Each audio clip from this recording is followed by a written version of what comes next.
Weekly chart में देखें तो यहाँ पे 38% के आसपास से दो अच्छी वीकली कैंडल बनी थी, राइट। तो हम डिस्कस कर रहे थे कि ये रिवर्सल हो सकता है क्योंकि 38% के पास से बाउंस हुआ है, राइट। अब फिर उसके बाद हम क्या कर रहे थे कि ये जो डिक्लाइन है उसको हम 2 ओवर चार्ट में देख रहे थे, राइट। यहाँ पे हम क्या पैटर्न देख रहे थे कि ये जो वेव सी हम मान रहे थे उसका 38% ब्रेक हो चुका था, राइट। तो जनरली 38% ब्रेक होने के बाद रिट्रेसमेंट में हम ट्रेड का प्लान करते हैं। ये कंफर्मेशन है कि 38% को ब्रेक किया तो मतलब कि ये वेव सी कंप्लीट हो चुका है, राइट। और फिर उसके रिट्रेसमेंट में हम बाय का प्लान करते हैं। और रिट्रेसमेंट कितना लेते हैं, ये जो बाउंस हुआ है उसका 50-61% के आसपास, गोल्डन रेशियो 61% है तो 61% के आसपास हम प्लान करते हैं, राइट। अब ये जो बाउंस है उसको स्मॉलर टाइम फ्रेम में हमने देखा हुआ था, राइट। उसको भी एक बार ओपन कर लेंगे। यहाँ पे मैंने उस चार्ट को सेव किया हुआ है। यहाँ से जो बाउंस है उसके बाद ये डिक्लाइन एबीसी और ये बाउंस हमें एबीसी लग रहा था तो हमने रिट्रेसमेंट यहाँ से निकाला था, राइट। 50-70% जो नॉर्मल रेंज है वेव 2 के लिए, राइट। अब आज हम यहाँ से एक्सपेक्ट कर रहे थे कि एबीसी आएगा इस रेंज में, तो ये ए और बी तो हमने डिस्कस किया हुआ था और सी के लिए ये 100-123% की रेंज हमने निकाली थी। अब यहाँ तक टिक जा रहा था, यहाँ तक ये 100% के पास आते ही इसने आज शार्प फॉल दे दिया, मतलब पैनिक सेलिंग जैसा सिनारियो यहाँ पे बन गया। तो 70% भी ब्रेक हो गया, 161% ये वेव सी और 3 का अचीव हो चुका है, राइट। तो जनरली अगर ये एबीसी डिक्लाइन है तो 100-123% में आके, और ये 50-61% की रेंज भी थी, तो यहाँ पे ये ऐसे कंप्लीट करके यहाँ से रिवर्सल का एक इंडिकेशन मिलना चाहिए था, राइट। लेकिन ये यहाँ पे पैनिक सेलिंग हमें देखने को मिल चुका है। तो यहाँ पे मैंने क्या किया है, अभी के लिए ये जो डिक्लाइन है उसको मैं अगर यहाँ पे काउंटिंग करने की कोशिश करूँ तो ये ए और बी तो हम मान ही रहे थे। अब ये जो प्रोजेक्शन है 161% को अचीव कर चुका है, तो मैंने इस सी और 3 का रिट्रेसमेंट निकाला है ये 23-38%।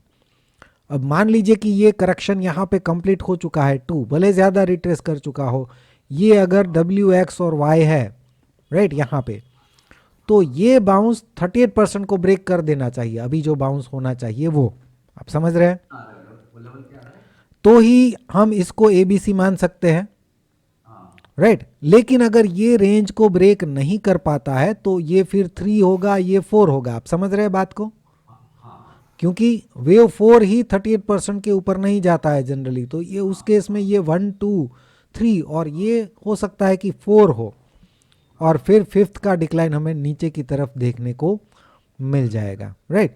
अब उस केस में ऐसा हो जाएगा तो जो हम सोच रहे थे कि ये हमारा इम्पल्स है, ये करेक्शन है, फिर उसका क्या होगा, राइट।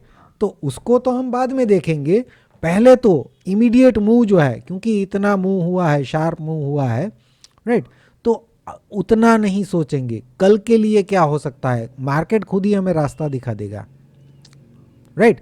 कल के लिए ये रेजिस्टेंस रेंज है, राइट, जो अभी के लिए अगर हम देखें तो अपसाइड ब्रेक इवन पॉइंट कौन सा आ रहा है, 23,217 आ रहा है, तो ये अभी भी दूर है। तो हम क्या करेंगे, अभी देखिए ये जो सी और 3 शुरू हुआ है उसको भी स्मॉलर टाइम फ्रेम में देखेंगे, क्या और ब्रेक इवन पॉइंट नज़दीक आ सकता है। इस डिक्लाइन पे अगर हम फोकस करें तो एक्चुअली वेव सी के अंदर क्या होना चाहिए, 1, 2, 3, 4, 5 ऐसा होना चाहिए ना, राइट। लेकिन इस डिक्लाइन में अगर हम देखें तो हमें 3 वेव मूव ही दिख रहे हैं, समझ रहे हैं। ये भी एक कंफ्यूजन है, यहाँ पे मैं दिखाता हूँ आपको। इस डिक्लाइन से, यहाँ से जो डिक्लाइन शुरू हुआ है उस डिक्लाइन में ये ए और 1 है, ये बी और 2 और सी और 3 का प्रोजेक्शन निकालूँ तो वहाँ पे भी नॉर्मल रेंज में आ चुका है, राइट। और उस सी और 3 के अंदर भी ये सी और 3 जो है उसका रिट्रेसमेंट अगर मैं निकालता हूँ ये वाले सी और 3 का, तो वो आ रहा है ये 23,086 से लेके 23,148, राइट। तो उसमें ब्रेक इवन पॉइंट कौन सा है, 23,148, राइट। उसके अंदर उस सी और 3 के अंदर भी मैं अगर काउंटिंग करूँ तो उसके अंदर ये 1 है, ये 2 है, ये 3 है, और 4 का रिट्रेसमेंट इस वाले 4 का निकालूं तो वो रेंज में 38% के पास हाई लगा के डिक्लाइन किया है कल, आज सॉरी, और वो 38% है 23,107, राइट, जिसको ये ब्रेक नहीं कर पाया है और वहां से एक शार्प डिक्लाइन देके वहां पे साइडवेज होके क्लोज दिया है। अब हमारे पास कल के लिए इंपॉर्टेंट लेवल्स ऑलरेडी है, ये 38% जिसको एक बार टच कर चुका है, ये दूसरा 38% 23,148, और ये तीसरा 38% जो यहां से निकला है 23,217, राइट।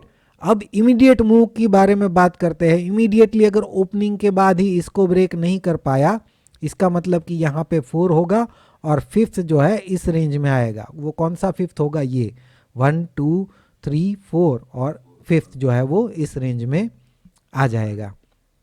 समझ रहे हैं?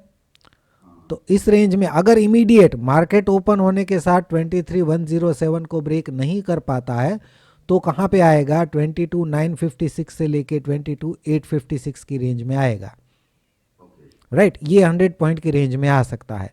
अगर मॉर्निंग में इसको ब्रेक कर दिया 23,107 को तो नेक्स्ट रेजिस्टेंस रेंज बिल्कुल पास में ही है 23,148। इसको भी अगर ब्रेक कर देता है तब भी एक नेक्स्ट रेजिस्टेंस रेंज है यहाँ पे 23,217। यानी कि ऊपर जैसे ही जाएगा रेजिस्टेंस रेंज यहाँ पे भी है, यहाँ पे भी है, राइट। लेकिन अगर ब्रेक नहीं कर पाता है 107 को तो इस रेंज में डिक्लाइन आ सकता है, राइट। और जैसे इस रेंज में डिक्लाइन आएगा तो इस रेजिस्टेंस रेंज का काम कंप्लीट हो जाएगा। लेकिन ये दो रेजिस्टेंस रेंज जो है, जो एक यहां से निकली है और एक यहां से निकली है, वो दो रेजिस्टेंस रेंज को हम नए लो पे शिफ्ट कर देंगे। इसको क्लियर? आप समझ रहे हैं? ये वाली जो है वो इस लो से या सॉरी इस हाई से नए लो पे शिफ्ट करेंगे और ये वाली जो है वो इस हाई से नए लो पे शिफ्ट कर देंगे, राइट। अब मान लीजिए इसके ऊपर जाता है तो बाइंग के बारे में तो ये पूरी रेंज ही रेजिस्टेंस रेंज है। इसका मतलब कि जब तक 23,217 को ब्रेक ना कर दे तब तक बाइंग के बारे में नहीं सोचना है। इमीडिएट मूव की बात कर रहा हूं मैं, राइट। ओवरऑल अगर हम देखें तो पॉजिटिव हम देख रहे थे और 50 to 70% की जो रेंज हमने निकाली थी इस चार्ट में, यहां पे हम सपोर्ट एक्सपेक्ट कर रहे थे, राइट।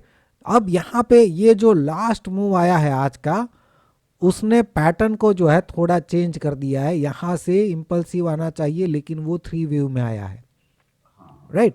अगर वहाँ पे भी मान लीजिए ऐसा नहीं है कि ये नहीं हो सकता है कि यहाँ पे ये W हो, ये X हो और Y में 3 वेव होते हैं तो कोई प्रॉब्लम नहीं है। लेकिन जैसा मैंने अभी इमीडिएट मूव के लिए आपको समझाया कि उस केस में ये 23,217 को ब्रेक करना चाहिए। अगर 23,217 को ब्रेक करता है तभी इस डिक्लाइन को हम करेक्टिव मानेंगे और मार्केट को पॉजिटिव जो है उस तरीके से देखेंगे। लेकिन ये रेंज को ब्रेक नहीं कर पाता है तो फिर हम मार्केट के ट्रेंड जो अभी जो नेगेटिव है उसके अगेंस्ट में पहले से नहीं जाएंगे। आप समझ रहे बात को? हाँ, समझ गए। अब निफ्टी समझ लिया, उसके साथ साथ बैंक निफ्टी को ध्यान से देखिए, बहुत ही इंटरेस्टिंग है। निफ्टी जो है अभी जो जहां पे है, अभी निफ्टी जहां पे है वहां से अगर आप लो कैलकुलेट करें तो 1% के आसपास का मूव है, हाँ, लो का, हाँ। हाँ, राइट। और अगर बैंक निफ्टी देखे तो बैंक निफ्टी जो लो बना था उस लो से ये 3% ऊपर है अभी। आप समझ रहे हैं? समझ रहा हूँ। तो यहाँ पे अगर हम देखें तो इस पूरे बाउंस का रिट्रेसमेंट मैं निकालता हूं तो 50 to 61% की रेंज को अभी ये ब्रेक भी नहीं किया है, राइट। तो बैंक निफ्टी के हिसाब से देखें तो अभी भी ये सपोर्ट रेंज में ही है, राइट। उतना यहाँ पे ये नेगेटिव नहीं दिख रहा है। तो हो सकता है कि यहाँ पे 61% के आसपास बैंक निफ्टी सपोर्ट लेता है और निफ्टी भी अगर यहाँ पे ये रेंज को ब्रेक नहीं कर पाता और वहाँ से एक 38% के ऊपर बाउंस देता है तो हो सकता है कि यहाँ से दोनों पॉजिटिव हो जाए। यहाँ पे मैं सिर्फ आपको एक्सप्लेन कर रहा हूँ, मैं ऐसा नहीं बोल रहा हूँ कि यहाँ पे आप बाय ही कर लो ब्लाइंडली ऊपर ही जाएगा, राइट। यहाँ पे आने के बाद हमें तो ये 38% जो हमने शिफ्ट किए है उसको तो ब्रेक होने ही देना है, वो कंफर्मेशन लेवल है हमारे लिए, राइट। सर, हाँ, एक मिनट, बैंक निफ्टी खोलिए। हाँ जस्ट मिनट। और दूसरा यहाँ पे एक पॉइंट मैं साथ साथ बोल देता हूँ कि अगर यहाँ से जो हम इस रेंज में सपोर्ट एक्सपेक्ट कर रहे थे इस चार्ट में हाँ कि ये 50 to 70% की रेंज में सपोर्ट आ सकता है, राइट। हाँ तो हाँ उस केस में ये हम ए बी सी एक्सपेक्ट कर रहे थे कि ए बी और सी, हाँ और ये हाँ इसी रेंज में 100 to 123% की रेंज में अगर हमें एक क्लियर कट इम्पल्स दिखता जिसका फिफ्थ का प्रोजेक्शन भी इसी रेंज में आ रहा है, हाँ तो वहाँ पे कंफर्मेशन के पहले ही हमें बाइंग का कॉन्फिडेंस आता। आप समझ रहे हैं बात को। हाँ, समझ गए लेकिन यहाँ पे पैटर्न ऐसी बनी है कि थोड़ा सा कंफ्यूजिंग कर रही है कि ये वेव सी जो है वो 3 वेव में है, तो हो हाँ सकता है कि ये एक बड़ा डिक्लाइन भी हो सकता हो, राइट। तो कंफ्यूजिंग है मतलब। ओके अगर ये जो हमारी सपोर्ट रेंज थी उस सपोर्ट रेंज में जैसा हम सोचते हैं उसी तरीके से पैटर्न बना के आता वेव सी का इम्पल्स बना के, तो हाँ वहाँ पे लो पे भी ट्रेड लेने में कॉन्फिडेंट आता है। आ जाता लेकिन है। ये पैटर्न ऐसी है कि वहाँ पे कॉन्फिडेंस आपको नहीं आएगा, इसका मतलब कि कंफर्मेशन का वेट करना ही बेहतर होगा।